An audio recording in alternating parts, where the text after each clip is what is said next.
Good morning, Raptor Freaks. Lexi out here Sunday morning. All-Star Game Sunday in Utah. We had the Saturday night events last night. Very interesting. I would go almost exciting. Pretty good, I guess. Not really. It was just a weird night overall. The cover photo of this stream is the thing that I cared about the most, and that was Siakam being there in the front row with Scotty Barnes and his camcorder filming everything. They had a nice little back and forth between Scotty and Pascal where he filmed Scotty showing his clothes off and talking about like being at All-Star and stuff like that. It was fun. I was so happy to see our Raptors sitting together, and not far from them, DeMar DeRozan, just sitting a couple seats over from them with Bam Adebayo, whole bunch of other people down there, right next to the three-point shooter all-stars, three-point shooter contestants and stuff like that. Really, really fun, and happy to see Scotty stuck around and that he was hanging out with Pascal. So just good stuff. Pascal's whole thing with the camcorder is getting some attention. And this may be really smart. I don't know if this was calculated by Pascal just by himself, or if his management or agent or somebody said, you know what, you go down to the Saturday night with a camcorder. If you have a camcorder this weekend, you may get like on blast by the NBA because of this history of these iconic pictures of Shaq and Kevin Garnett and different people with cameras at the All-Star, just showing them. And the fact that Pascal showed up with his old ass camcorder is such a throwback. And he is getting put on blast today for being a throwback on the main NBA Twitter and social media places. The picture of him. So cool, Pascal. And you know what? Listen, this is a guy who, I don't know, less than a week ago wasn't going to be going to this thing. So him going and then embracing it and really having a good time. I mean, you can't say that Siakam didn't have a good time last night. He was all smiles and just being goofy and having fun. So you could tell that if anybody had a good time last night, Siakam did. So good. So happy to see this stuff. Now, yesterday had all kinds of stuff going on in it. They had the HBCU game, the historically black college university game, which Paul Jones got to call with Eddie Johnson, which was pretty awesome to see a Raptors announcer getting to call that game. And then they had, this is always an interesting part of All-Star Weekend, as Adam Silver's address, taking questions from the press and all kinds of stuff. Pretty interesting answers and questions asked of him, having to do with the load management, having to do with the schedule and whether it's too long, having to do with possible expansion, the collective bargaining agreement, the stuff that's going on with the TV deal, just all that kind of general NBA stuff. And I was pretty happy with what Adam Silver said.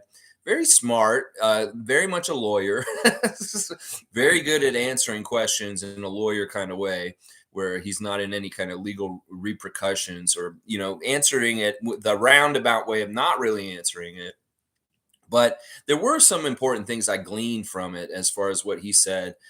He's not interested in expansion until these deals are set, as far as the collective bargaining with the Players Association and then also the TV deal. And none of that stuff will get done for another 2 years. It'll all be done then. And then he will explore possibly expanding the league with a couple more teams. But until that stuff is done, there's no plans to even look into it or try and do it right now. So that was an interesting thing to say. His stance on load management is very interesting. He doesn't necessarily think it's a bad thing, and he was kind of waffling. He's very much waffling about it. He's like, I think our product is very good still, even with people missing games. People are still buying tickets, and the NBA is more popular than ever. Our numbers are up for TV and attendance and all this kind of stuff. And if the product wasn't good enough because players aren't showing up and playing enough games, then I would expect people to stop coming. But because people are coming, he's not worried about load management and players not playing in games. He wishes he could change this, but in some ways he really can't, because it's like, who is you to say, oh, you can't play this person? And then he used some sort of like example with Steph Curry. He's like, well, if we had let Steph Curry be load managed, maybe he wouldn't have gotten hurt in this place. He was very wishy-washy and waffling on the load management questions. He's kind of like, I'm okay with how things are, even though I know a lot of people are upset because they pay good tickets and LeBron's supposed to be coming and LeBron doesn't play. What do you do about that? Adam Silver. Yeah, very interesting press conference and kind of cool to see some of the people that I read their articles in the press conference asking the questions. Some of y'all are weirdos. I'm going to tell you seriously. I read y'all's articles on ESPN, but y'all are weirdos. Seriously. So yeah, Adam Silver doing his state of the NBA address at All-Star. Very interesting what he said, and I think that until all these deals get dealt with, as far as the TV deal, and then also the collective bargaining with the players, nothing's going to get settled. It's really funny. Somebody who works for Bally Sports was in the press conference, asked a question about Bally Sports going under right now. I don't know if y'all are aware of this, but Bally Sports is a sports network in the United States that carries a lot of the games for the teams locally. And well, they're bankrupt and they're about to run out of money. And there may be no sports on Bally Sports very soon because Bally Sports does not exist. Well, they were asking, what are you going to do? How are you going to get the games to people if that infrastructure with that system is gone? He says, I'm not worried about it. He's really cold about it. He was kind of like, you know what? I'm not worried about that vendor in particular. It sounds like he's ready to cut ties with Bally Sports and just let them die. And he says, we will get our product on the air no matter what for our viewers. So I'm not worried about this, is what Adam Silver was saying. He's like, yeah, we got other people in line to put this on. So Bally Sports, you can go ahead and die. That's what he said, basically. He didn't say it that clearly, but he did say that in a roundabout way. All right, let's see what you guys are saying in the comments. Mike is in first, the logical Raptors fanatic. Salute the real ones. Project Truth, as always. He is saying yesterday was Raptors Truth All-Star Day. Mike. Lex hitting the truth early, like always. Then my video, then Jubs, and wow, respect to everyone who came out to support. I caught a good chunk of your live broadcast of your drop yesterday, Mike. Just not the whole thing, but I did catch most of it, and I enjoyed it. And once again, I really do appreciate the work you do to illustrate how the Raptors can handle the salary cap this summer, when they have to sort all these free agents out, or contract extensions, whatever you want to call them. And yeah, really good job illuminating it all. And I did especially like the whole concept of the waxing and waning contracts through, as far as like you intertwine contracts where 1 year guys are making more money and then they get less money and then more money. And then you have the reverse on certain years where a guy gets less money and then he gets more money and then he gets less money. And you were specifically talking about Chris Boucher's contract and the way it's structured. This waxing, waning contract structure at year to year is really brilliant. And I'd never heard of this idea, but it totally makes sense. It really does make a whole lot of sense. It's kind of like this year you're getting a big payday year, and then this year we can kind of go smaller on your pay because we're paying somebody else a big payday that year. So yeah, very cool drop. I did not watch Greg's drop yet. I had something I had to go do all of a sudden yesterday, so I did not get to watch Greg's stuff yet. So I don't know what he said. Monique saying, good morning, everyone. That camcorder, I tell you, does wonders. I definitely want to hear your side of the dunk contest. All right, Monique. You ask and you get requests, and you will get what you requested. All right, let me go ahead and go over the Saturday night events, and we'll start at the top since she said the dunk contest, and I'll work my way down. You know, I feel really good with the handicapping job I did yesterday. I was pretty on point for most part with how things went down as far as who was going to fail and who was going to succeed. You know, listen, I think that Kenyon Martin Jr. was going to do a good job, but he just messed up. He had the worst person throwing him his first dunks lob, Jayshawn Tate. I don't understand why you would bring that guy. And, you know, listen, Reggie Miller or who was calling Reggie Miller was calling the 3-point shootout. But people know these contests that have done them. And when they're talking about it on the broadcast, they're like, yeah, this guy's not a good tosser. he really screwed up Kenyon Martin Jr.'s ability to win that contest. Because in some ways, I feel like in some ways, I know it was Mac McClung's to win, and that's what they kind of preordained and wanted. But he really could have tried to beat him if he had been clean with his dunks on the first attempt. Now, the other two guys were, they were, whatever. I mean, Trey Murphy had some very talented dunks, but once again, you being very tall does not help you in this contest. In fact, the being very short, like Mac McClung is, really helps him. And it's kind of a hidden advantage. It really is. I was very impressed with his ups. Seriously.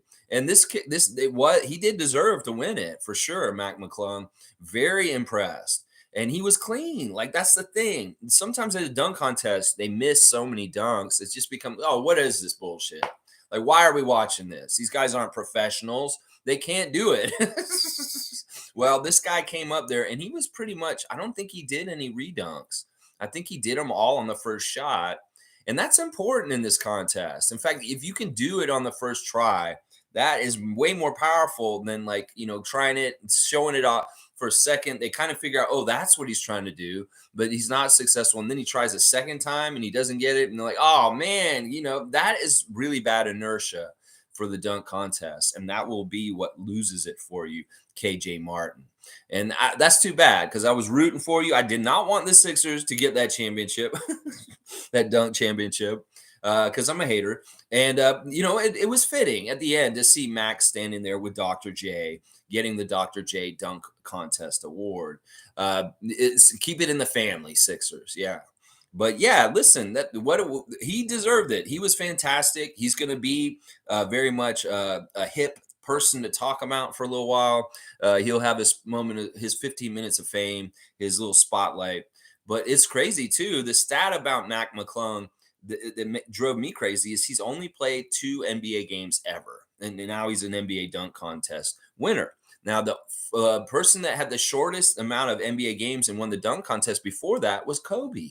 Kobe did it after 31 games in his rookie season. He won the dunk contest. So Mac McClung, you just took a record from Kobe Bryant being only 2 games in the NBA to win the dunk contest. Yeah, in some ways that's silly to me in some ways, but it is whatever. The NBA wants to organize and orchestrate certain shenanigans to happen. Well, you get what you get. And in some ways it was very successful. I think that the interest for the dunk contest next year could be very good because what they did was they asked him after the contest, will you come back and do this again? And in some ways, that's kind of like a cliffhanger. That's kind of like setting up the main event for WrestleMania the next year. It's like, yeah, I'm the champion. I'll come back and defend my championship. And this can allow for drama over the whole course of the next year leading up to the next dunk contest to see who is going to challenge little Mac McClung in the next dunk contest. And I know the one name that everybody's putting in there to the verses is Ja Morant. It's funny because, honestly, Ja Morant could win this contest that easily. This dude could win it so easily. But he said he doesn't want to do this contest. And I get it. These guys dunk so much in games. They have all their highlights in the games. It's a different kind of dunking in some ways. In fact, dunking in the game is way more interesting and incredible. In some ways, it seems like they should have the dunk contest just be a highlights from the games. If you really have a problem getting good caliber players to be in the dunk contest, why don't you just get highlight reels of the very best dunkers in the league and show them and have a winner from looking at the highlights and judges looking at that? Because in some ways, the live dunk contest is just kind of a dog and pony show that is kind of silly. But you know what? He really did revitalize some energy in it, Mac McClung.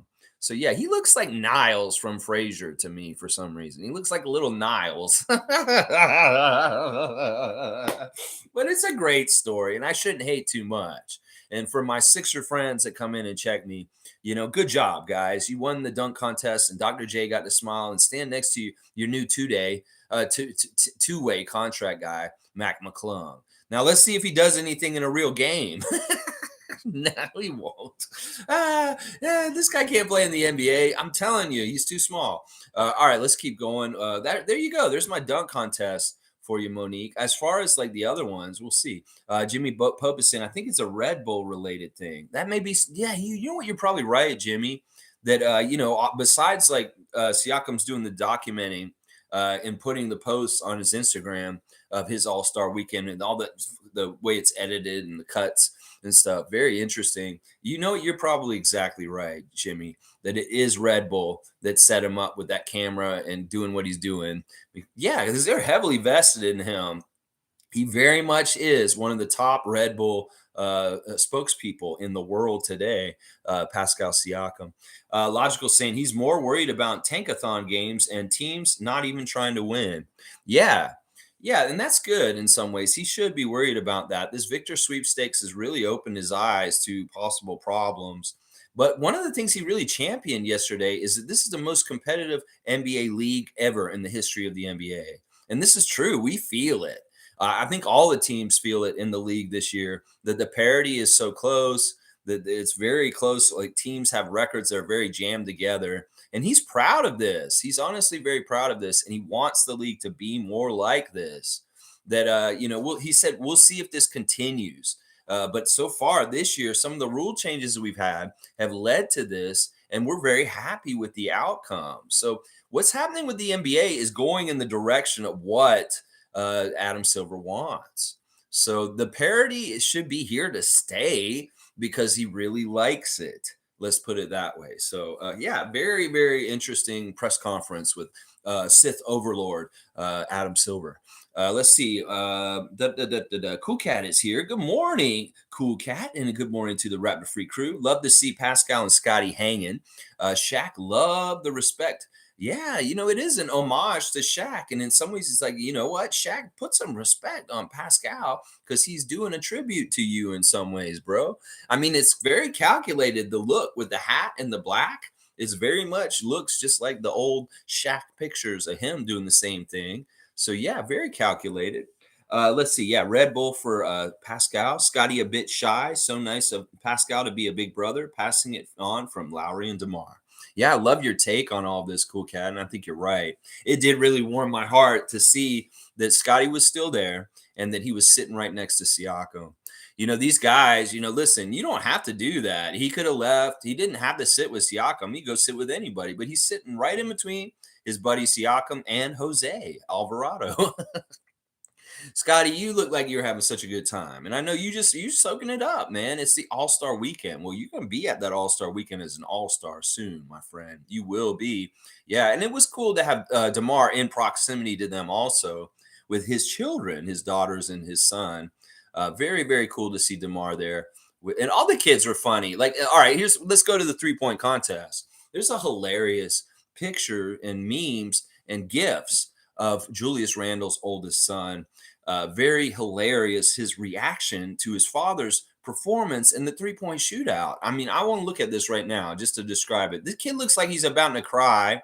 He sees him how bad he is, and he's like, ugh. He's like, ugh, that's so bad. Ugh. Daddy. It's so funny. It's so funny. He did shoot an air ball. Yeah, exactly how I thought it would go. Who thought this was a good idea? To put Julius, I know he's there already because he's an all-star. And they're like, oh, we just pick somebody who's here already. Yeah, let's pick Julius Randle. Why? Why did you have him be a replacement? There's so many other great choices to be in the three-point shootout. It was just such a waste. And it was hilarious, honestly. Now, I handicapped the three-point shootout yesterday. I'm actually really proud of how I called it because I was damn right. And I was so happy to see Tatum and Hero flame out. And then we had like the competitive ones were Hield, Halliburton, and Lillard. And this is the crazy thing. I didn't realize this about Dame Lillard. This was his third competition. It was also Hero's third competition. He's lost all three times, Tyler Hero. But Dame Lillard won on the third try.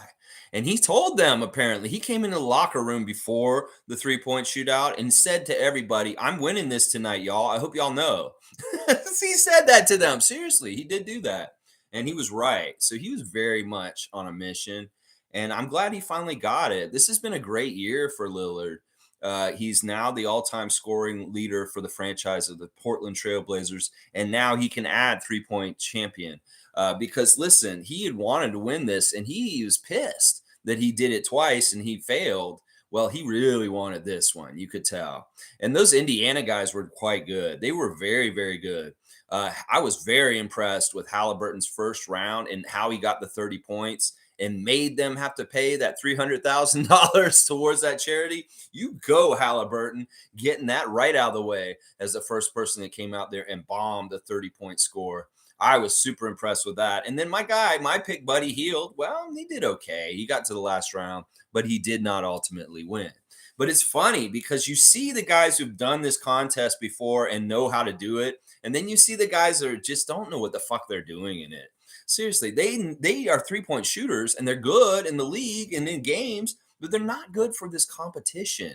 And Reggie pointed it out over and over again. They're jump shooters where they actually jump. If you want to be good at the three-point shootout at All-Star, you can't leave your feet. You have to turn, grab the ball, and shoot without leaving your feet. That's the way Larry did it. That's the way Craig Hodges did it. That's the way all the great three-point contest winners have done it. You can't jump over and over again, Tyler Hero or Kevin Huerter, because you're just going to hurt your chances to win in your time. You see how they ran out of time. So it was really funny. And then Reggie's critiquing them on how they run around the racks to get to the balls or how they set them up, or like even Tatum being an idiot and having his first rack be his money balls where he hasn't even warmed up. You know, you guys need to listen to Reggie Miller if you're going to be doing this contest, because he can teach you how to do it and game it so that you can set it up to win. Kevin Huerter, Jason Tatum, Tyler Hero, you guys don't know what the fuck you're doing when you're in the three-point shootout. Let's just put it that way. And Julius Randle, you had no business there in the first place, honestly. So leave it to the real ones, Halliburton, Hield, and the winner, Lillard. Yeah, I was very happy with that, and I was very proud of Damian Lillard because, listen, this man's been in this league for so long. You know, he deserves accolades and shine in some ways. I don't necessarily agree with him being in the top 75 of all time, but I do agree with him winning things like three-point shootout champion and things like that. So, yeah, the three-point shootout was good, and I like the little starry ball, the three-point ball that's kind of in that the little area, and it's away from the three-pointer, so it costs a little bit more. And yeah, it's just it's still the most fundamentally right competition on Saturday night as far as like it's just what it is, and it's always going to be competitive and interesting because of what it is. It's better than the dunk contest. It's better than the skills contest by far, for sure. So yeah, good job, Dame Lillard. And I'm just glad it wasn't some of those other guys that were there. I really was rooting for Tatum to get eliminated. And when he finally did, I was like, yes, good job. Tom Duke is here. Good morning. Happy Sunday, Freak family. Happy Sunday to you, my good friend, Tom Duke. And Monique is saying, I definitely finally listened to Eric Smith and Scottie Barnes interview. Pretty good stuff in there. Game day can't come soon enough. You're talking about Thursday. I'm not talking about today. Game day is Thursday, and that is the New Orleans Pelicans when we resume the NBA regular season. Yes, that can't come soon enough for me either. These next couple of days are going to be kind of like, I'm ready. I want to go back. I mean, these guys will be happy to get some days on the beach and just time away still, especially the guys that are in All-Star, Scottie and Pascal. So, yeah, that was a great interview with Eric Smith. And Scottie, like, listen, one of the things Scottie's been saying this weekend, he's a shy guy. And that's why Cool Cat was alluding to the shy guy stuff. He's like, I don't want to talk. I'm a shy guy. Well, okay, Scottie, you want to be a shy guy? You're the most outgoing, extroverted shy guy I know. Nameless is here. Good morning, everyone. Hope everybody is doing well. Thank you, Nameless. And we hope you're doing well also. Omari is here. Good morning, freaks. Pascal for All-Star Game MVP. 40 points, 14 rebounds, 11 assists, 4 blocks, and 2 steals. Wow. Omari, if somebody in this game gets 40 points tonight, I will be shocked. Seriously, I know it's very high scoring, and maybe somebody will get close to that, but really there's more balance than that. They don't really get that chance. And I'd be shocked if they gave Pascal that chance. You know, doing a little preview for today, I really am going to be watching where he gets picked. I do not want him to get picked too late because listen, well, in some ways we want to line this up with the perception of him in this league. At the beginning of the year, he said he wanted to be a top 5 player in this league. Well, that would mean you should have been a starter in this situation. Well, top 10, that's still you need to be a starter. Well, can you be one of the first people picked in the draft tonight to be on the teams? Then you may be top 15. That's what I'm saying. In some ways, this is a way to gauge where perception is as far as where Siakam ranks in the top 25 players in the NBA.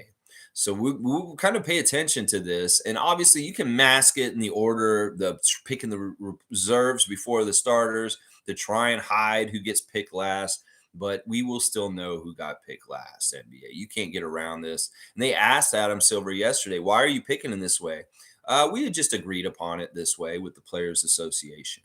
So it is very much the players who are like, this is weird because this is bad for guys' careers or notoriety to get picked last. It's like the worst, ultimate, most public schoolyard picking, like when you're a kid, except it's on national television around the world and millions of people are watching. So it's just in some ways, schoolyard picking is not very good. But that'll be an exciting part of this whole thing tonight, this live part. And I just hope that they do respect to the great Siakam and pick him in the right spot and pick him early enough. I'll be pissed off if he goes too long, seriously. And if he's the last one, I will be very upset because that don't make no sense. A lot of people are speculating that the last reserve that will get picked tonight is going to be Jaren Jackson Jr. So we'll see. We'll see who it is and who it ends up being. Curtis is here. We haven't seen Curtis in a bit. Good to see Curtis Mahedo. Mac went crazy. What's his vertical? I don't know. I'm trying to figure that out. I mean, the dude does have a serious vertical, and they're saying he's 6'2", but I don't believe that either. They're being generous with his height. I think he is right around 6 foot, actually. But man, that guy really gets up there. And I love how when they're doing the replays in slow motion, they're really looking at how close their heads were to the rim. And like that one dunk, the first dunk that KJ Martin did, he had that cool like blank or something like that. And they're like, oh, that looks cool. His dunks are going to look way better afterwards. But yeah, Mac McClung, he just electrified everyone. And just once again, he's a little white guy.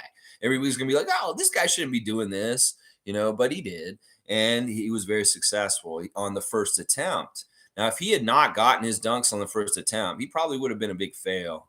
But he executed, and that's why he got the gold. Yeah. Let me do the skills challenge real quick. It was one of the dumbest competitions in a long time of skills competition. Although I did like the way they did the passing part where they're all three out there and they're trying to shoot the targets at the same time. But Giannis being hurt, and first of all, then why does Giannis have a team? Seriously, why does he have a team? This is Milwaukee All-Star Weekend. I understand he's a captain of one of the main teams, but still, he shouldn't have had a team for the skills competition. He's in so much shit this weekend, whether he's coaching on Friday night, and he's not even playing in the All-Star game, but he's going to be picking the team.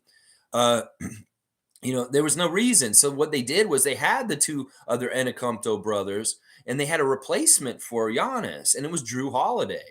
And I'm like, okay, Drew Holiday, this makes sense. He's on the Bucks. He's an all-star. He's here already.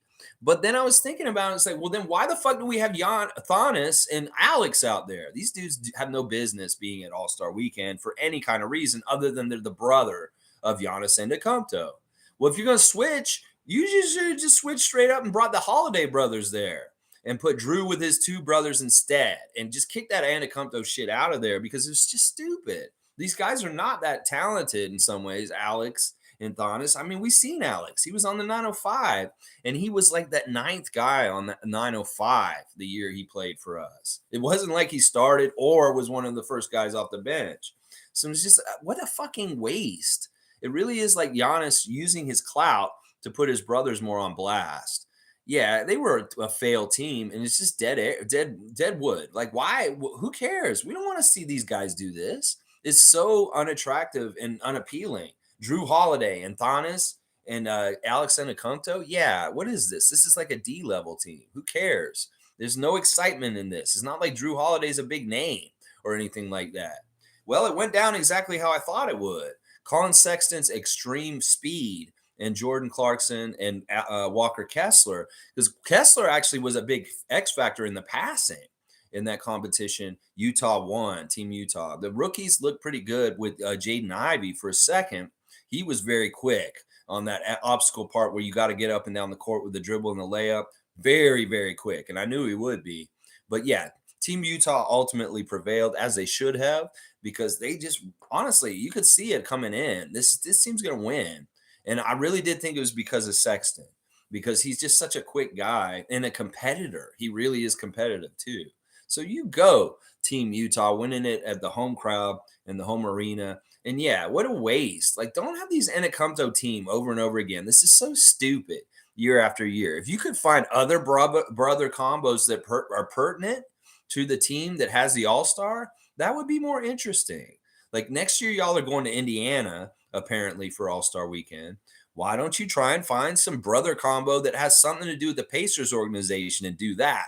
Or even get old Reggie Miller dusted off and get him out there and some really interesting Pacers people.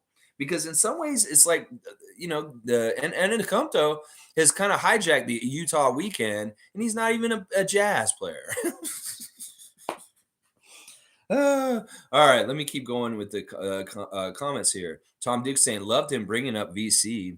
Everybody's going to do this stupid shit after every single dunk competition over. It's over. And they can say it's an homage to Vince. They can say whatever, but it pales in comparison. In fact, in some ways, you don't want to do this if you're coming up and you want to be in the dunk contest and bake your own legend. You're piggybacking. Because, like, seriously, bro, make your own shit up after what you did instead of copying Vince. Because honestly, you kind of cheapen your performance when you do that. We look, and then we think about Vince, and we're like, oh yeah, that's way better. Vince's contest was way, way better. So carve your own path, youngsters. When you do the dunk contest, you can do homages and stuff like that. But there's a lot of Vince Carter homages that have come out in the last 23 years. And we don't necessarily need another one. It's like everybody who's done, it's over. It happens every year. In fact, Dominique stood up and did it after McClung's last dunk. It's over. It's over. It's so tired and cliche at this point. Get your own thing and make your own name. How about that? Yeah. Yeah. I love it. All right, let's see. Cowboys saying, good morning, Lex and Raptor Freaks. I can't wait to see the Raptors play again, and thank God for Sundays. Yeah, I'm guessing Bradley's off today. TGIS. And thank God it's Sunday. I can't wait for the Raptors to play too. I'm sick of this shit. Let's get this All-Star weekend over. There's a game tonight. They're going to use the Elam ending. They're talking about how the Elam ending saved the All-Star game.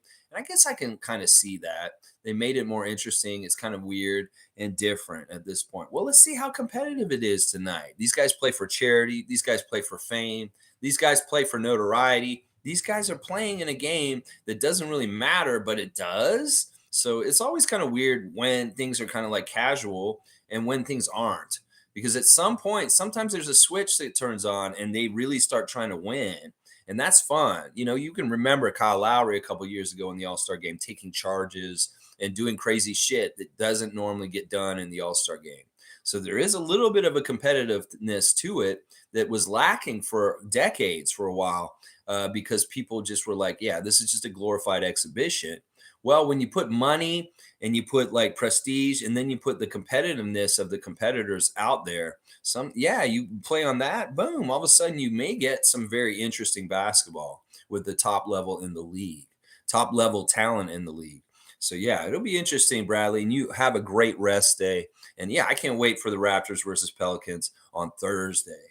Cool Cat saying, Lex, Raptors have contracts with different pay structures year by year. Boucher, Van Vliet, OG structure like that. Yeah, I'm just talking about Mike's piece that he did yesterday, how they have the waxing and waning contract structures, because he illuminated it on his video yesterday. And that's why I was bringing it up. Mike wants a plug, so that's why he's coming in and putting it in right away. Mike needs a plug. Logical Raptors fanatic. Go check out the channel.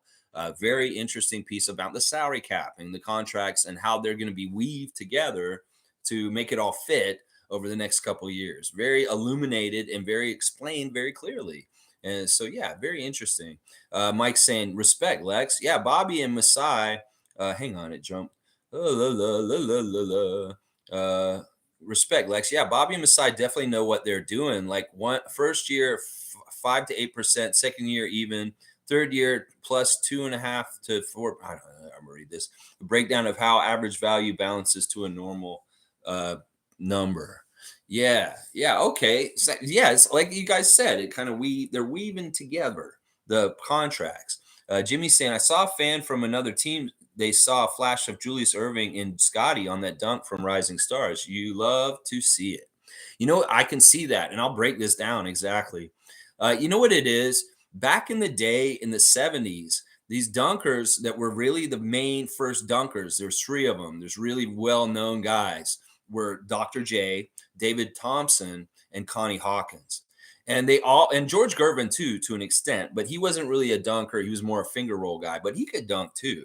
But what the style of those guys from that era was very much like extending your arms really long and very swooping, like kind of like movements. That's why they called Connie Hawkins the Hawk in some ways, because he very much swooped in on the basket. And in some ways, his very long arms and the way he used his long arm in that hammer dunk, Scottie, on Friday night, is very reminiscent of Dr. J using the full straight arm. It's the straight arm motion. And it's kind of like a sweeping, like, and you have to be straight arm. You can't have it like this. You can't have it like that. You got to have full extension.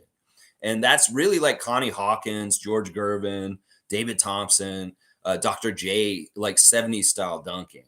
And I see it. I see it in Scottie. He's a throwback jukebox. He really, really is. He can do like he was bragging to Paolo in the practice on Friday afternoon about his first shot he ever made in the NBA. He's like, yeah, it was in the lane with my left hand, and I just threw it up over like this. And the reason why I was saying that is because that's what Magic did in that finals game against the Celtics.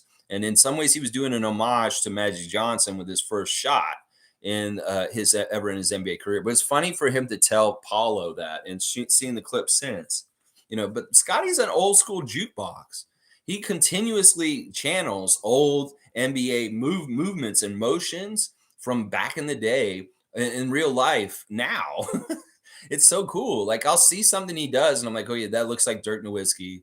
Okay, that's kind of like a Kawhi move. We say, oh, that's a Kawhi move. Okay, this is an interesting one. This kind of like looks like a Kevin McHale or a Akeem Olajuwon post move, kind of like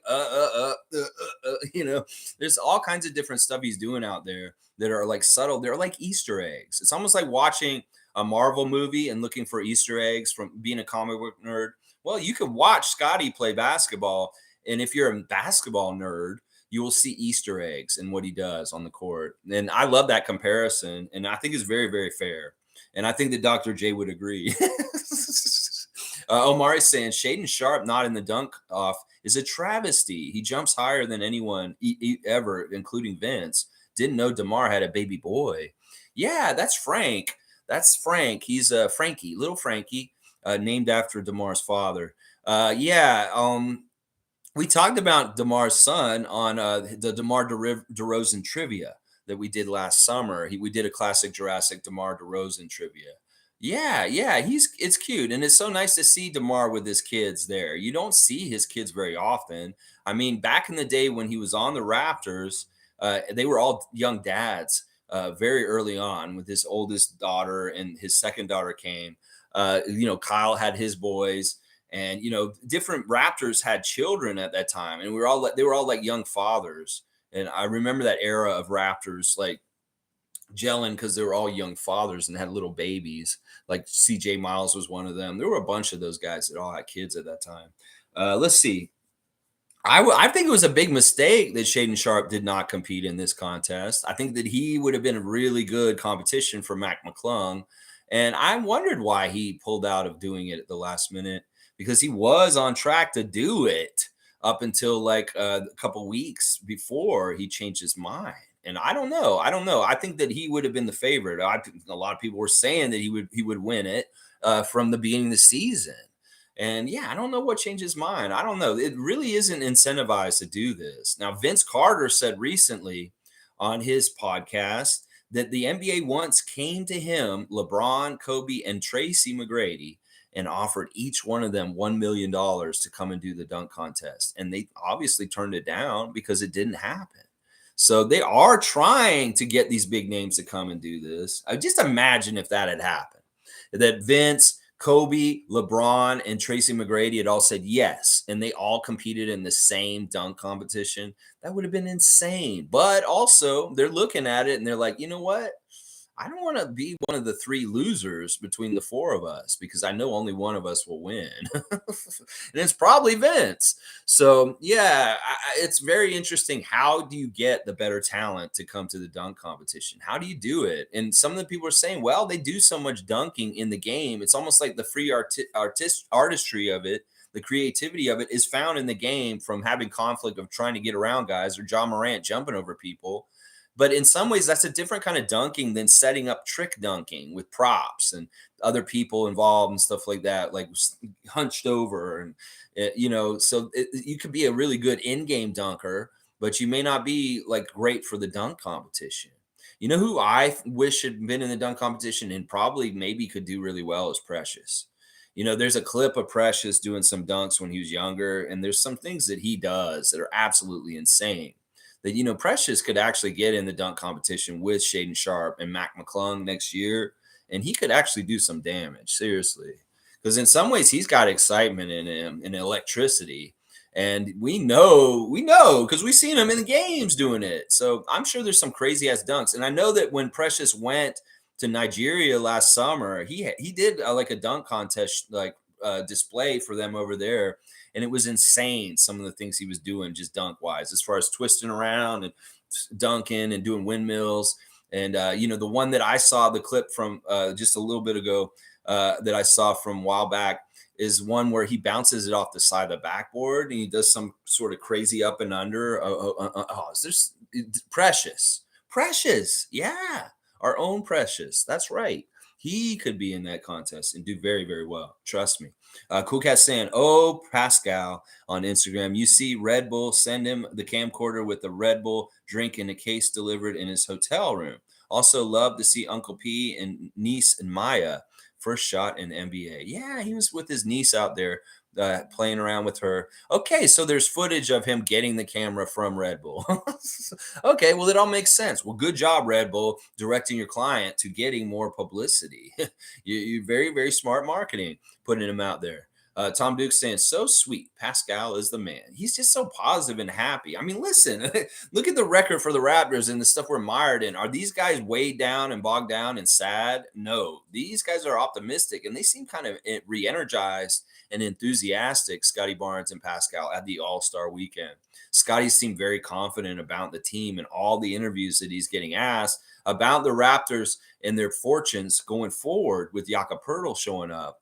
And he's given a ringing endorsement that he believes in his team. He's glad that we all stuck together, and he's ready to continue to try and win and build in the workshop of the Raptors as far as like getting more wins and winning better overall. And that's been his whole line this whole weekend when they ask him in interviews and questions about the Raptors' struggles this season.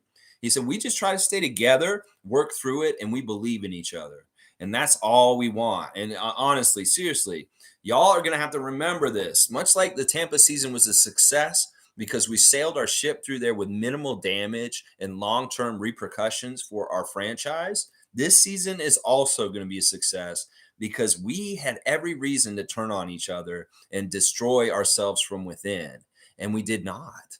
And that's why I keep saying this. It's like Masai at the trade deadline saying, I believe in this team and this core, and I want to give them more of a chance. He, in some ways, like I said, he's saying, I'm so happy and proud of these guys that they didn't blow each other up on the inside in adversity and struggling and having so many kind of problems this year. They could have been finger pointing and there could have been all kinds of problems, but it didn't happen. And I would tell you right now that Masai probably maybe would have done some sort of deal at the trade deadline if there was a conflict with our roster and people not getting along. He would have done that. So this is all showing that these guys have sailed this ship through these really rough, choppy waters of this season, and they've stayed together as a crew. And that is so valuable. Was once again, I'll say this once more. You don't want to find out whether guys will stay together in adversity when it really matters in the playoffs. It's much better to find out during the regular season that your guys won't stab each other in the back and they'll stick together no matter what. And that is what we found out this season. So that's very worth that information. And that's why they're still together. All right, let's see. Cowboys saying with Yakob on this team, it just feels different. There's no more win a game, lose a game. It's going to be win, win, win, win, win, maybe lose, then win, win, win, win, win, playoffs. Here we come. Let's go. I don't think Bradley's that far off, and he may sound like very positive and optimistic, but there, there's some real evidence statistically that this is going to happen. It's just such a big change. It's such a big change. There was a lot of problems that people could capitalize on us because we didn't have a center. Well, they can't do that anymore. There's certain things that other teams were very successful at beating us with the big guys this past year. That none of that's going to happen anymore because Yakob is here. So I think that Bradley's exactly right. Instead of being win, loss, the way it's kind of gone this season, it may be very much win, win, win, loss, win, win, win, win, loss, win, win, win, win, win, win, loss. It's going to be very much way more wins than losses in these last 23 games or so, however many we have. So I feel real good about the rest of the season. And I feel like the guys do too. I really do. And that's the other thing is like, look, you see Scottie and Pascal sitting at courtside last night. Well, who's posting them sitting together on courtside on his Instagram? Fred VanVleet. So, yeah, you tell me these guys hate each other. You tell me these guys don't get along. You tell me these guys aren't like really celebrating each other. Scottie didn't have to sit with Pascal. That you've seen LeBron and Russell come to All-Star break or other events, and they don't even talk to each other. They don't go near each other. That's what I'm saying. And then Fred, on top of that, is at home doing his thing, and he still has the time last night to post his two teammates together at the All-Star break and a video on his Instagram. Yeah, they're together. Everybody's cool. Shir Khan saying, morning. Nice to see everyone this Sunday. Pascal with the camcorder was great. Mac was the showstopper, and Dame did his thing. Yeah, he needed that on his resume. Dame Lillard is a three-point shooter that's an important one in the history of the NBA, and he needed to be a three-point champion at All-Star. And I was really happy for him. In a lot of ways, that is the win last night that I was most impressed with in some ways, because he really did predetermine it. And you know what? He probably told himself, it's like 3 times a charm. If I don't win it this time, I'm never coming back again. And then he said at the end of the game, yeah, I'm not coming back. This is it. I'm done. I want to go out a winner. And Steph Curry said, yeah, I feel you. I did the same thing. He wins a 3-point championship, and then he doesn't want to come back anymore. What is he to prove? You can only look worse. Go out as a winner. So, yeah, I really liked it. Really good weekend. I hope you're enjoying it. I mean, it's been okay. I mean, honestly, I'm watching it, and I'm like, yeah, I'm mildly entertained. I think in some ways the dumpster fire of Friday night with their little racist miscue, and even Karl Malone, like they minimized him like last night in some ways. He probably wished that he was like the grand marshal the whole weekend and just put on blast in every single corner and every place. But they really minimized him being out there and being a judge. And he's an idiot, honestly. Karl Malone's an idiot. He gave that 96 on that one dunk that was not fair, and he totally sewered that one guy. I think that was KJ Martin. It was either KJ Martin or Trey Murphy. I don't remember exactly, but the dunk was good, and it could have been like much higher, but he sewered it by giving a 96 when everybody else gave 99s or 98s or 100 or 10s. They gave 10s. And he was giving it a 9.6. I'm like, Karl Malone, you're an idiot. They even called him out for it, the broadcasters. Karl Malone, you're an idiot. G's here. Good. I appreciate that Alvarado and Mac, both smaller players, were part of the better parts this weekend. Good for kids to see, to be honest. Yeah, I guess, you see somebody like Mac McClung or Jose Alvarado excelling, and it doesn't matter if you're 7 foot or 6'8". If you are around 6 foot, you can still do stuff in the NBA and be successful. Those guys are very much the exceptions to the rule. Very, very much. But yeah, it's true. They're good role models for people, for sure. Tom's saying Alvarado hijacked the whole day for sure. What a character. Great positive energy. Friday night was his night for sure. And it was, I honestly, it seems like him and Scottie are best friends now all of a sudden after bonding from playing that game. I'll bet you Alvarado, I mean, he could be going to hang out with Paulo. You go hang out with the Pacer guys, Nembhard and Mathurin. You could go hang out with any of those guys, Jaden Ivey, that were on the team, pal with them. But he's hanging out with Scottie. And that's because they actually like bonded and they seemed like they're best friends the way they were sitting over there and hanging out and palling around together last night. So pretty cool that Jose and Scotty are buddies now. But they're gonna have to play each other when they get back to the season on Thursday. Yeah, Fiercey's here. Good to see Fiercey for Salsera. Twitch families in the house. Scotty Barnes, Twitch family. Good morning, fam. Can't wait to watch Spicy P on the big stage tonight. Aside from Scotty's appearance, it'll only be the only highlight because the All Star weekend is mid. I will agree with this. It is very mid. It is, you know what? It's just something they got to do. It's going through the motions. You know, there's some innovations and interesting things, but in some ways, how do you pep it up? How do you make it better? I don't know, NBA. You're trying real hard. I can tell. You're very much trying very hard to make this better and better or get it better, get it, resuscitate it from like life support. But yeah, I don't know. Last night I could have maybe skipped last night and it wouldn't have bothered me. Like I would have been like, yeah, I don't care if I see this or not. There's a lot of stuff. Like Friday night, I really did have to see Scotty, and tonight I do have to see Pascal. But this is a Raptor fan perspective. It's like last night, okay, it's cool to see Siakam with the camcorder and the competitions, whatever. You know, it's all good. Fun guy saying, laugh out loud, bro. The teen lover was a judge, and I'm not sure, but I think someone called them out too, shocking the crowd, laughing my ass off. Yeah, it's kind of crazy. Like Karl Malone, probably his ego, he probably showed up thinking like I'm gonna be like the hero. I've always been celebrated as like the cornerstone of the Utah franchise and just being this hero. Well, times have changed, bro.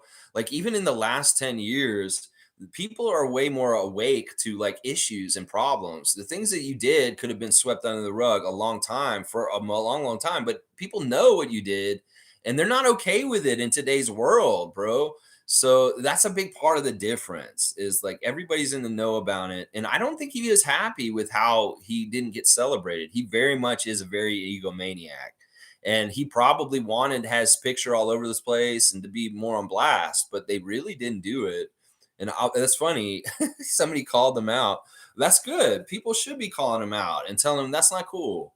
And because, like, in some ways, it's once again, it's the same thing as like what Tom or somebody just said about it's good for the kids. G just said it's good for the kids to see short guys doing good things at All Star Weekend and believing and dreaming. Well, it's important for kids to know. Don't be like Karl Malone and like impregnate a 13-year-old either. And that is also, you know, some way you can be an important role model in the reverse, like a bad role model. And don't be like them. And we got to teach the kids, don't be like Karl Malone and not celebrate him as a hero when he did what he did. So yeah, it's an interesting, weird situation. Let's see. Tom Duke is saying, you just say that because you hate VC.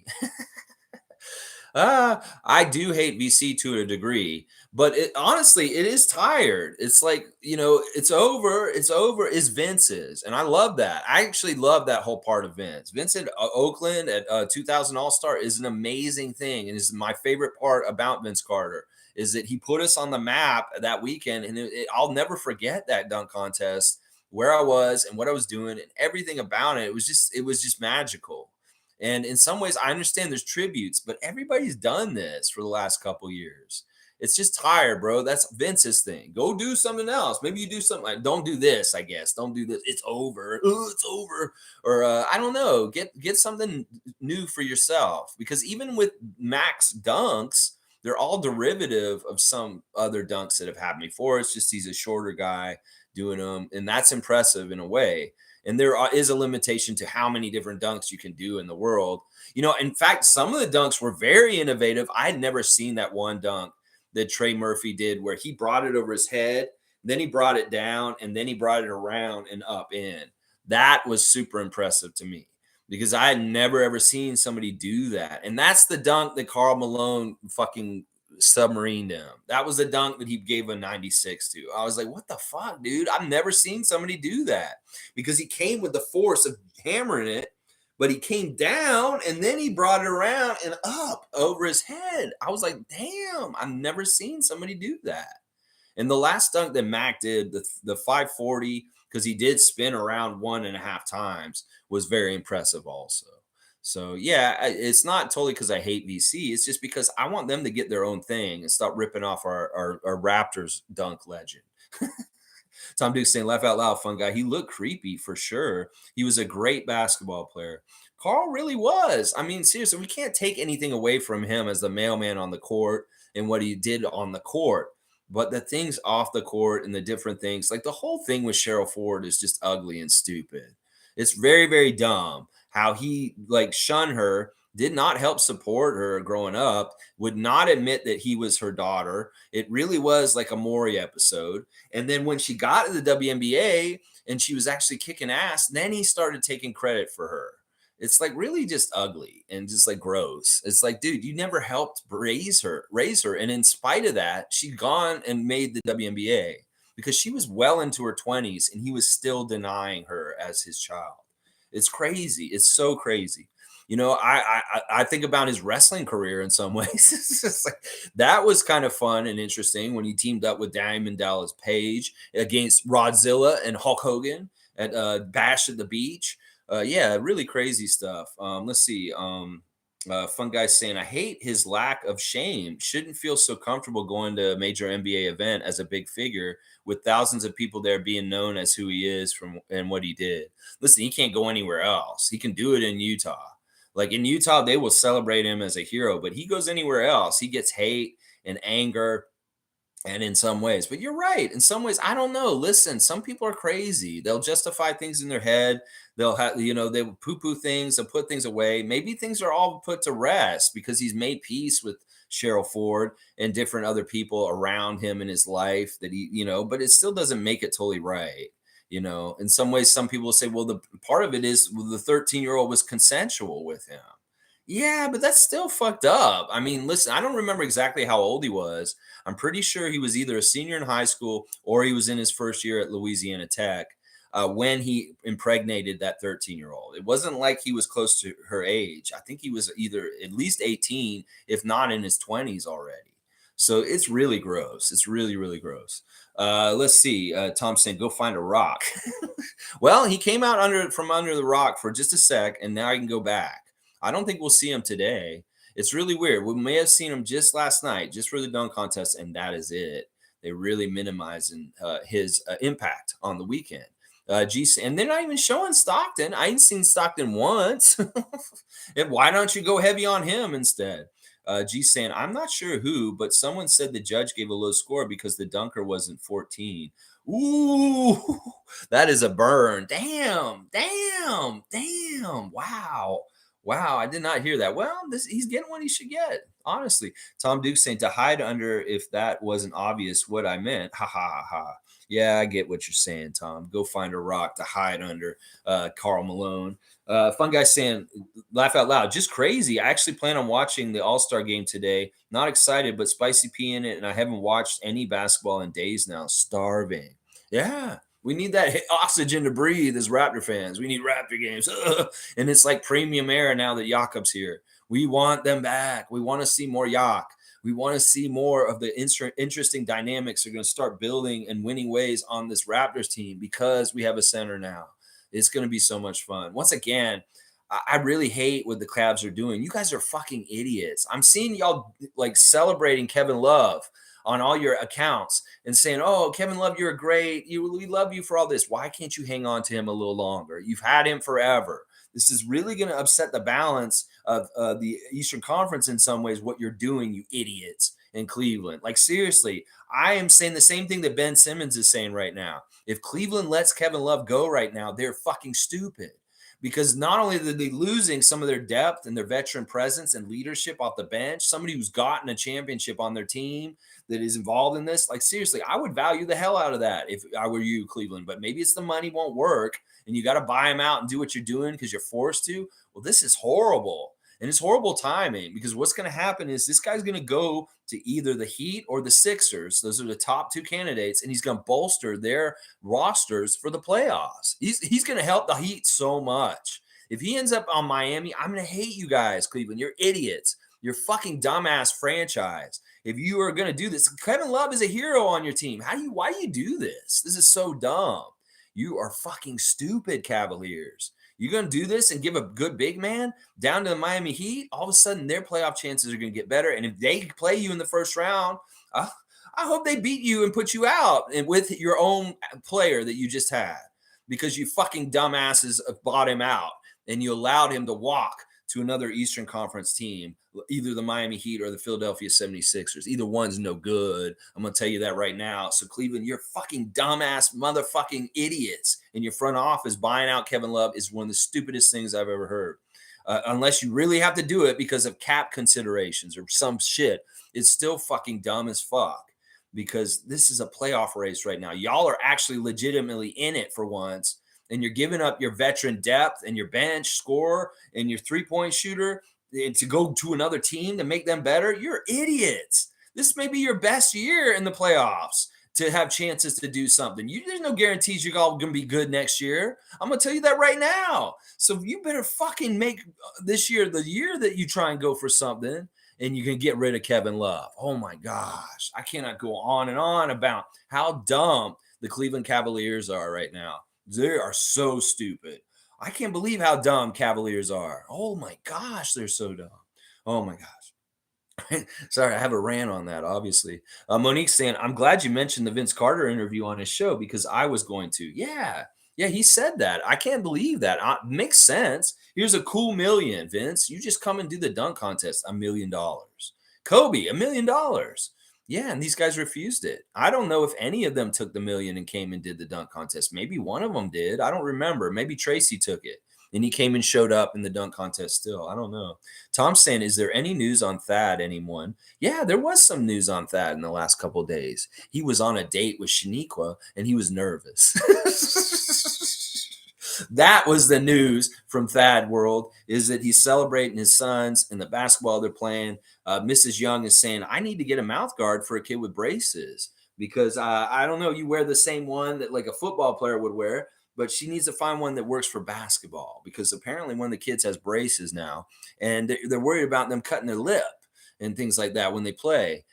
There's your inside stuff on Thad Young right there. One of the children needs some mouth guard because they got braces. And then also they went on a date the other night, and he was talking about he's really nervous to be on a date with his wife. I don't know about his injury or anything. He seems like he's in good spirits. Hopefully he just comes back and he's not on the injury report. And also the same thing for OG and Gary. We don't want to see them anywhere near the injury report when we get back on Thursday.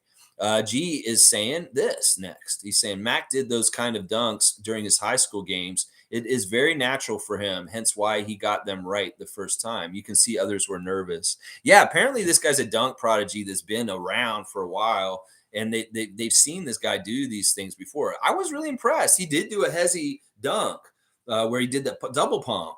And that is really impressive. The first dunk to me, in some ways, always when you jump off of somebody's shoulders, I don't give that as much credit, because in some ways you're getting a little inertia and a little bit of support from just having somebody below you. There's been dunks in the past in the dunk competition that were very much cheating, where they just kind of use the person's shoulders. I can think of Aaron Gordon over Stuff the Magic Dragon. Then even the one Jericho Sims did last night with the stupid paper in the net. He grabbed the net and pulled himself up, and then he was doing dumb shove his arms in the hoop too much. Yeah, he was a real big fail. That's what I'm saying. You can make yourself look like an idiot, and now he has this ripped up piece of paper that says 50 on it when he didn't make a 50 dunk, and he looks stupid now. So there's going to be this meme of Jericho Sims with a piece of ripped up paper that says 50 on it, and it's going to really symbolize idiocy. So there you go. That is the part of the trappings and the fail in this dunk competition that can be very bad for your career in some ways too. So yeah, that was very interesting. I don't know if anybody was nervous. I think everybody knew it was his competition to win, and that they really needed to show up and do really well to beat him. But he is a kind of a professional dunk competition guy, Mac McClung, because of what G's saying here. He has done a lot of these competitions at different levels. So he finally got the big time and won the big one. Fun Guy saying Tampa season built a strong back with exception of Scottie. The core with Yakob is a lot better, but I'm hoping in off-season tweaks and improvement pushes us even further. Bench and OG only touchable for me. Interesting. Yeah, I mean, we're going to get at least some secondary bench guy this summer, but I don't think we're going to do very much other than retain our guys as much if we can keep all three of them and then, maybe get one addition. Like, and maybe, I don't know if Otto's going to get healthy and come back. And that may be the addition is that Otto's just back and he's healthy and he finally plays with us because we got a center and we're winning again.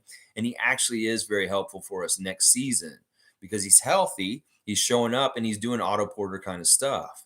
So I don't know. We'll have to see. We'll have to see how this goes this summer.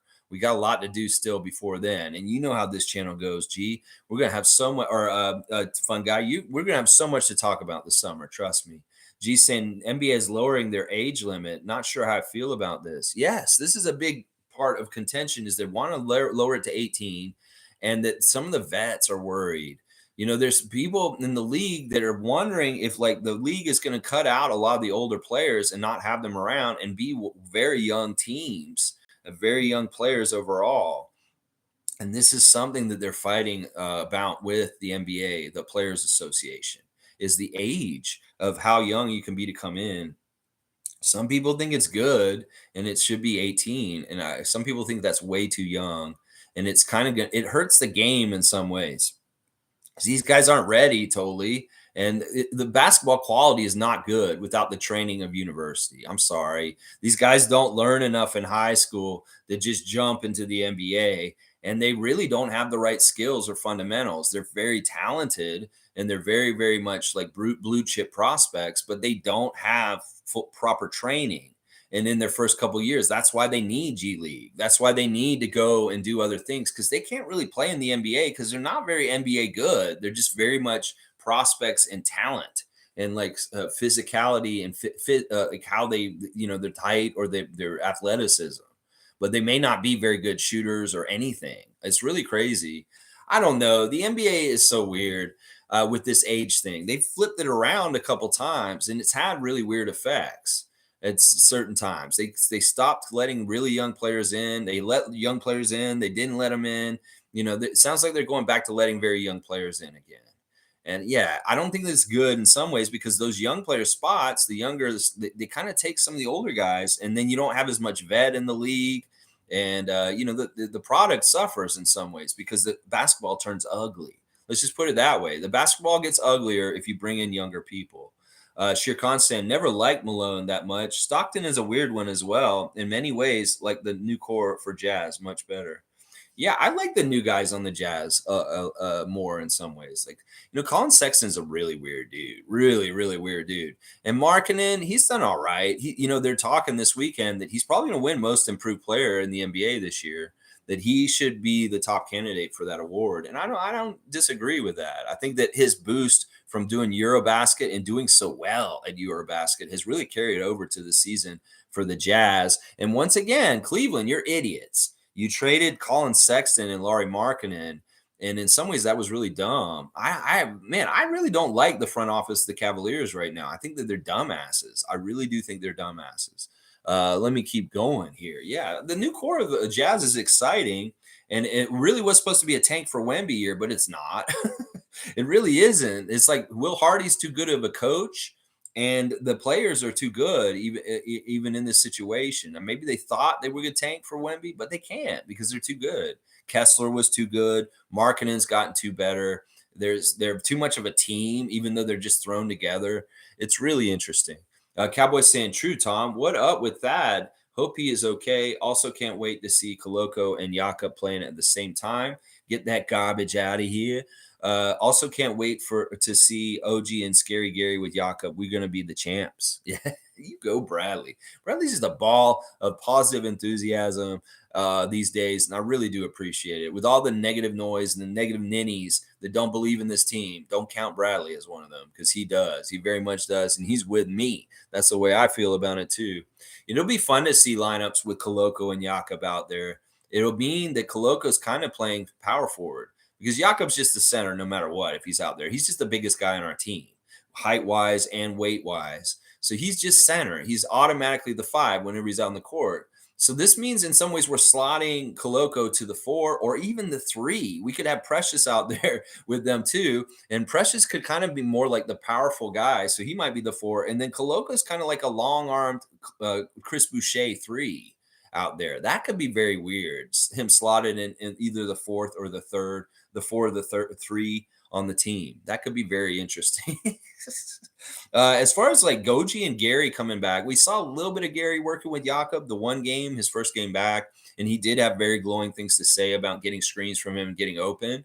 But we want to see OG back with him too, and Gary some more with Yakob, and just see how much these guys are at easier time scoring just because of Jakob's presence. I really do feel like he's going to have that deep kind of like repercussions to all of the Raptors. All the other Raptors are going to shoot better for the rest of the season just because Jakob's out there. Tom Duke is saying, I guess no need now to rush him back at all, Thad. Yeah, there really isn't. Our goals with Thad should be basically let's have him in good shape for the playoffs because we're going to need him for that more than probably the stretch run. Hopefully, God forbid, any reason why we might need him more.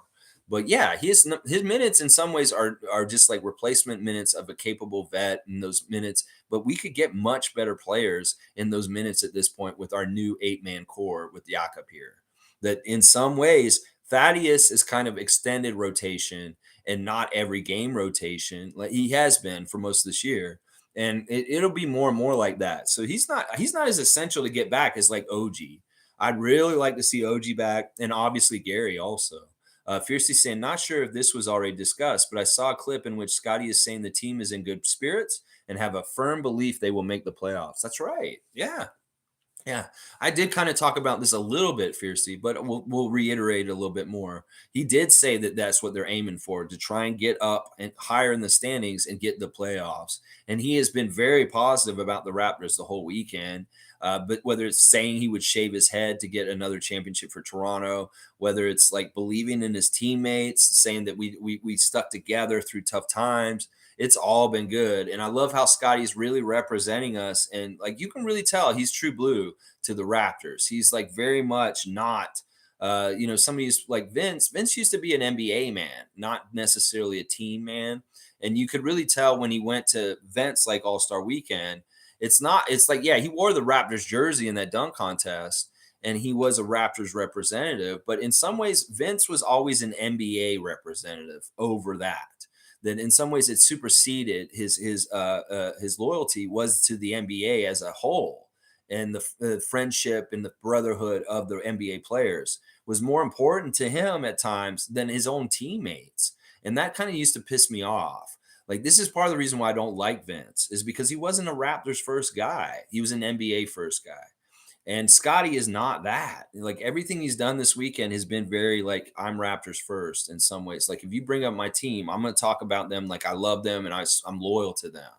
And sometimes Vince wasn't like that. He would be very casual. And what way he talk about it is like I have my brothers in the NBA, like Dwayne Wade and Paul Pierce, and not necessarily Charles Oakley and Dale Curry.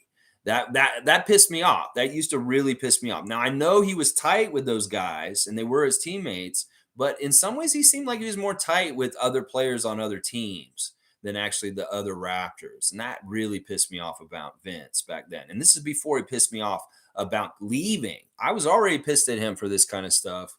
And then when he left, it just like it made it more like, okay, yeah, he's always been this guy. But Scottie going to All-Star and him getting the questions asked from different media scrums and different reporters, he's been very true to us and team first Raptors. And I love that. And that's a really good sign for his future with how much maybe he'll be loyal to our team down the road. So I hope so. Lion Hunter is saying, I've lost any interest in the All-Star game festivities. Maybe it's just me. Haven't cared about it for years. I prefer the season to resume ASAP. Yeah. Yeah, I can totally feel you on this because honestly, if I wasn't doing this channel, I don't think I would have watched a whole lot this weekend other than this stuff with the Raptors. If I wasn't doing this channel, I don't think I would have watched anything last night because it's just like, what's the point? It's kind of stupid. And I'm with you on this. It's just stale, tired, and kind of dumb. There's different All-Star weekends that have been kind of fun. In some ways, it's good for the city that it's in, and that city can get the economic boost, and everybody can get all goo goo gaga over the the NBA in that city for that weekend. But and it's also really good for the players to get that midseason break, to get some catch up on their injuries and rest, and kind of get in a better place to go on the stretch run. So there's benefits to it, but it's also kind of like, yeah, it's a necessary thing that happens every season. But in some ways, I wish it was more exciting and entertaining for sure. G saying Kevin Love was so good for the Cavs as a vet. I hated him on the team because he was helping them, but can't pretend I'm not happy for us that they're letting him go. Yeah, I don't think this is good for us though, G. In some ways, he's better on the Cavs because in some ways we know what he's going to be like and how they're going to use him. Him going to Miami could be a whole other different thing, and it could be very annoying. Trust me. They could try and start him every game. That's the thing. He's buried on their bench in Cleveland. And in some ways, he didn't get to play as much. Well, he's going to get to play more probably for the next team he goes to. And I don't like this. I don't like this at all. I'd much rather have him on a known quantity on a team already. And I think that the Cavs are really, really stupid that they don't value him enough to keep him around. Because, like, seriously, this is the best Cavs team since they won a championship with LeBron right now. And why would you be selling one of your most important vets right now? It's got to be because of the Cavs. It's got to be about the money and the payday he's going to get, and it's going to hurt them. And they had to do it this way because it's all mutual too. That's the crazy thing.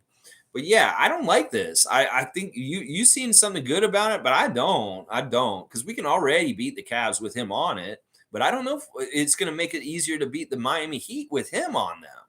So that's the difference is the way I'm looking at it. MSJ saying, what year was that camcorder from? 2002? Laugh out loud. And I want the Cavs to screw up and having us beat them in the first round. Yeah, we get them in the first round. It's going to be easier to beat them probably without Kevin Love. He's like this guy would always come in and hit a bunch of threes to catch them up. He was the big part of the Boxing Day debacle. He hit all those threes in that day when we had G Leaguers and Chris Boucher, that trauma. You know, this is the thing. This dude has been trauma for Raptors Nation on the Cavs team. So Cavs fans, you got to be upset because one of your best weapons for causing trauma on us is gone now all of a sudden. You idiots. You get what you get. If you play Miami in the first round and Kevin Love hits a buzzer beater to beat y'all and put y'all out, you get what you get is what I'll say. Let's see. I don't know what year that camcorder is from. I don't know my tech. It looks like it's a little dated. I mean, with the flip thing out, I don't think they make ones like that anymore. I don't know. I have no idea. But he definitely looked like he came from Back to the Future, Pascal Siakam, with that look yesterday. And I'm glad that Shaq respected the homage to him. Such a weird homage to the All-Star weekend, but it's true. And the NBA loves it. They love Pascal for doing that, coming down there and doing that. They really do. All right, Greg is here. Let's see what Greg is saying. At MSJ, amen. Once again, Greg is talking to other people. Amen. Me too. They have good big man depth, but dumping a ring-bearing big man who can rain threes seems crazy to me. Yeah, doesn't it, Greg? It seems absolutely insane, especially when he walks to your competition. Yeah, seriously, this dude is so important to the Cavs, and he has been for a while. And he's still got stuff in the tank. That's the crazy thing. It's not like he's too old and he's washed. He can come out there and be a very, very legitimate power on the court with his threes and his smarts. And I just don't get it. I think that they're crazy too, Greg. Like when I saw this and it was getting described to me this weekend, I'm like, what the fuck are the Cavs doing? Why do they not value Kevin Love more? It's so crazy to me. It's very crazy to me, Greg. I do not get it. I really, really do not. Shir Khan saying Cavs got lucky with Spider, Mitchell, sweepstakes, and gems in Allen, Mobley, and Garland. But in the grand scheme of things, management in Cleveland has done some dumb things. They always have. They have for a long time. I mean, this is the team that drafted whatchamacallit from Canada as the first pick. Our guy, I don't even remember his name. I'm blocking him out. It's not Wiggins. No, it's not Wiggins. What was his name? You know who I'm talking about, the big guy. He came, Bennett, Anthony Bennett. Yeah, they've had first-round picks. Dan Gilbert got pissed off because of the decision, and LeBron went to Miami, and then the NBA tried to compensate him by trumping up, messing with the lottery and giving him, like, first-round picks. Those were very dubious. That was very, very much compensation because Dan Gilbert was so upset about losing LeBron and the state of his team. He was very upset. So the NBA had to give him a pacifier. And they said, "Oh, well, we'll give you a couple first round picks in a row." So they get Kyrie and they get Bennett. And yeah, Bennett was a big bust. And I don't really trust their management. I think their management is stupid. Like, I have way more trust in the Raptors management than Cavaliers fans should have in their management at this point, because this signals just really stupid decisions. Seriously. Shirkan saying Cavs in Minnesota are not that smart in letting Laurie and Walker go to the Jazz. Utah knows what they're going over there, and they got a pick out of the Conley deal. It's true. These teams that acquired Gobert and Mitchell, they're kind of stupid, honestly. Cavs and Minnesota, y'all are fucking dumbass teams. Seriously. Like, you guys gave up so much goodness going the other way for these other teams, and basically that team is Utah. And yeah, we're seeing the greatness of Utah because of this. I don't know. It's because of Cool Dog from Simpsons owner Ryan Smith, or what it is. In fact, Adam Silver was saying that this All-Star was given to the Jazz with the old ownership group before they sold it to Ryan Smith and his wife, and that they inherited the All-Star weekend. But he came in, and this is what Adam Silver said himself in the press conference. He's been very hands-on and super involved in this All-Star weekend. No kidding. He was in it shooting in a shooting competition. And I think Adam Silver even made light of that. He's like, he's been so involved, he's participating in it. I couldn't read him totally if he was happy about that or not. But he was definitely making light of it and saying, yeah, he's been so eager about this weekend that he had to be involved. And I don't know if he necessarily enjoyed him being involved or him putting himself on blast. The feeling I got from Adam Silver talking about Ryan Smith's involvement this weekend.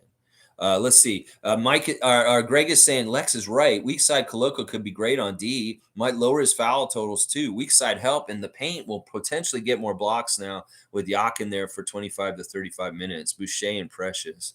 I want to see some crazy lineup, Greg, with like Yakob in the middle and Boucher and Koloko on both sides of him.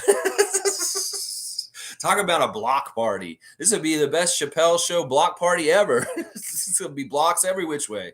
And this may be a trend going forward for the Raptors.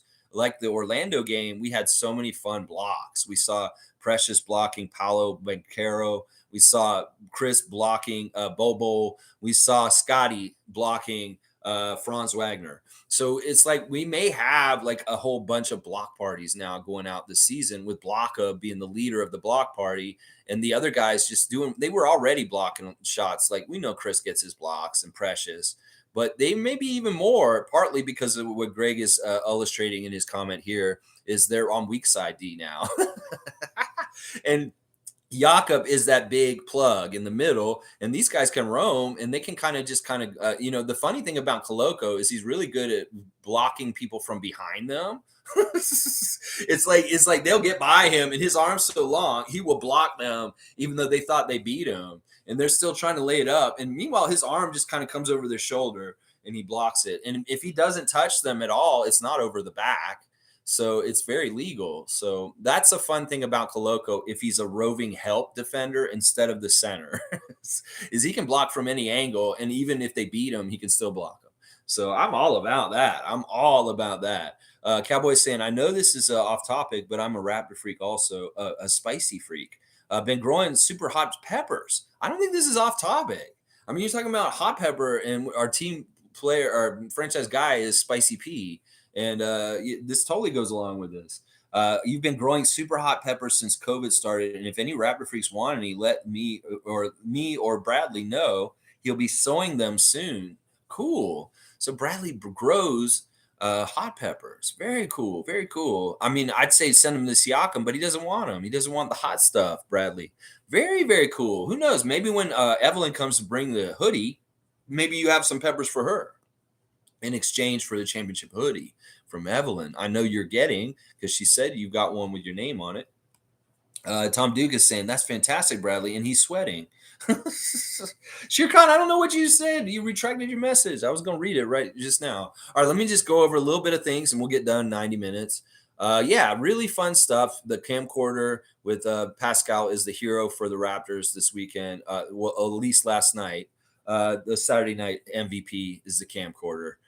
Really fun. And to see our guys, the two Raptors, in amongst all those great NBA players in that little group over on the sideline during the events last night, it's just really fun because they do belong there. They really are top level talents, and they deserve to have the fun of that weekend with everybody. Cowboys saying, fun fact, if nobody knows yet, but peppers is a fruit. Let me know if you want some. Like, I've got 35 plus varieties. It's a fruit because of the seeds, right? The seeds in something makes it a fruit, I think. Is that what why there are? That's interesting. I've always thought that peppers were a vegetable, obviously. Then you've got 35 plus varieties. Wow. Wow. That's crazy. You're like Raymond Jacob is to weed. You're growing the peppers. He grows the weed. All right. Let me just real quick. I'll go over a couple things. The ESPN has like done grades for this All-Star weekend so far. I'll just check on and see what they're saying about our guys that were involved. I guess there's really just Scott. But yeah, the grades that they have are pretty on point, it looks like. But Scottie gets a grade for his Rising Stars performance of getting an A. Scottie gets an A. And it says, this is what, I don't know who wrote this, but this is what they said about Scottie's performance in the Rising Stars on ESPN's website. Playing center for the undersized Team Pau, as he frequently does for the Raptors prior to the as he frequently did for the Raptors prior to the midseason edition of Yakob, Barnes did a little bit of everything in assisting Team Pau to victory. Barnes had 8 rebounds and 4 assists in the semifinal, leading the team in both categories, and then put his arms to good use in the final. Barnes had a huge windup on a sweeping dunk off the dribble and later used his left arm to tip in an errant lob from Benedict Mathurin, grade A. That's what our guy Scottie got as far as from ESPN in his grade for the thing. Oh, I know. There's one more thing I got to do today, guys. I got to do the ref report. Holy crap. That's right. We have a game today, guys, and it's the All-Star game. And there's 3 referees that are going to be reffing it. And I just want to talk about them real quick. Because once again, the reason why they pick the refs for the All-Star game is a reward. This is how they reward the refs for doing a good job. They're very much given All-Star also. So the 3 refs that are reffing this game are ordained by the league as being some of the top refs right now. They're the All-Star refs. So let's look and see who these 3 guys are and talk about them in their relation to the Raptors and whether they're nice to us. So yeah, Fiercey, Scottie got grade A. Yeah, he got an A. He should have gotten an A, obviously. All right, so the 3 refs for tonight are basically the first ref, I guess the crew chief would be John Goebel. That is the cop from Miami, and we have seen him recently. He actually refereed a game for us last week, I believe. Well, he's refereeing the All-Star game tonight as the crew chief, and he has a 49% win percentage with the Raptors. So John Goebel from Miami, the Miami cop, is one of the all-star refs in this league. So we got to remember that. The NBA really values his work on the court. The second ref is Family Guy, Mark Lindsay. We've seen Mark Lindsay recently also. We win 58% of the time when he is on the court in his 17 years as an NBA ref. And, he's our most favored ref out of the all-star refs. He's the one who's the nicest to us. We did win the last game that Mark Lindsay did referee for us. So he's not a bad ref. He seems pretty fair. Although this season, I've seen Mark Lindsay get his panties in a bunch a little bit where he gets really huffy and kind of like, oh, and he starts arguing with people. So who knows? Maybe they like that fire in him, that he's very much a very spitfire kind of guy who's going to stand up to everybody and say, no, that's not right, Oakley Dokley. I'm the Family Guy. You can't do that out there. Sounds a little bit like Ned Flanders, probably. I don't know. Maybe. He's on the mic sometimes. And then the third ref is, in some ways, this is a longevity award because I think he's the oldest ref in the league right now. Honestly, is Michael Smith. And we know Michael Smith. He's not horrible to us. I like Michael Smith, even though we've had a losing record under him since we've been in this league. 47% of our games we win with Michael Smith. He's just seriously, I think he is the oldest ref in the league at this point. He's got 31 years. Has anybody got more than 31 years? I think they're all in the 20s otherwise. Oh, wait, Tom Washington's the oldest ref. Okay, Tom Washington's the oldest ref with 33 years. But Michael Smith is second with 31. So there's your ref crew for tonight's All-Star game. John Goebel, Mark Lindsay, and Michael Smith. So these are the refs that the NBA values and feel like deserve to be refereeing the All-Star game. They got the rewards for it. Yeah. Kareem Thomas is saying 1 year sober today. I'm not going to say what in case it's a trigger word for anybody, but I'll definitely have a drink. Oh my gosh. To Kareem. So wait, you're saying that you've been 1 year sober today. I'm not going to say what in case it's a trigger word for anybody, but I'll definitely have a drink. Okay, well, I don't know what you're going to drink. And listen, just live your life, bro. If you have problems or anything, I can help people with this kind of stuff because I am a sponsor in an AA. I've done work for people helping them getting sober, and I've had some very good success with some of my very close friends and other people that I know to help them get out of alcohol. There's very much people around me that have quit because of my example, and they've done really well. Now, I don't know. I'm not understanding. Maybe you took a year off and you decided to drink today. Well, I don't know if that's a good idea. But either way, whatever you're going to do to celebrate, it's a good accomplishment. So if you have 1 year sober, that's fantastic, Kareem. Very much big ups to you. And, do what you need to do. I support you. And if you do need help further down the road, I'm here for you, man. But yeah, this is good news. And hopefully, you celebrate in a safe, smart way. You don't want to relapse. Trust me. It's not good. I'm not saying you have a problem or anything. I don't know. Some people just decide to take a month off from drinking. Some people do dry February or something like that. And some people try and do a whole year or a couple months and then they like it and they like never go back. I don't know what your reasoning is for it. So I won't just say that it's because you had a problem or anything. It's maybe just because you wanted to. But yeah, that's accomplishment. It's not easy to do. Now I'll have 13 years in November. And that's, I can't believe how much my life's changed in the last 13 years because of that. But yeah, all right. Congratulations and respect. Respect for sure. Sure Khan saying the new block party at the Raptors reminds me of the old JYD Keon Clark days. Sorry for deleting before. There was a typo in there I had to fix. Oh, no problem, man. And sometimes even if you have a typo, I can read around it or correct it for you. So just so you know, I try and do that. But yeah, I love those old days. I mean, Keon Clark was a very high percentage block player. He got a lot of blocks and very quickly and stuff. Yeah, and JYD would get up there and try and get those blocks too. Those were those hustle blocks and just getting after it. Yeah, that you're making me remember that period of that what you're talking about there, Shere Khan. It's very fun. Very, very fun. All right, Tom Duke saying, way to go, Kareem. Keep it up, buddy. Kareem, Raptor in life. That's right. That's what Nabatia says. I don't drink. I don't smoke. I don't womanize. I raptorize. I have a good habit of just being addicted to the Raptors. Very addicted to the Raptors. Maybe I need some rehab for that, but it's not for other stuff, at least. Yeah, Fiercely saying, congratulations, Kareem and Lex, on being sober. It's not easy. I'm very public and open about it. I know not everybody likes to talk about it and stuff, but I am a resource and somebody you can trust to talk about these kind of issues and try and help you with, different strategies and things that I did that worked. And also just like how, the different pitfalls you can fall into when you're trying to do this. Because it was tough. Very early on, it was very tough. But the state of Florida told me if I didn't quit drinking, I was probably going to continue to be in jail for a long time. So that was a really good motivation. Let's just put it that way. All right, y'all. Thanks for watching me today. Tomorrow, I'll have a reaction to the All-Star game tonight. And we'll talk about general Raptor stuff otherwise. So I appreciate everybody. Have a great Sunday and enjoy your long weekend. And I'll be back tomorrow at 9:30. Please like, comment, subscribe, and share to the Raptor Freak Live channel. And I will see every one of y'all again tomorrow. I appreciate everybody for watching. And let's go, Siakam. Get some good shine on you tonight, sir, in that All-Star game. We want to see you represent the Raptors the right way, Pascal. And y'all better pick him right, Giannis and LeBron.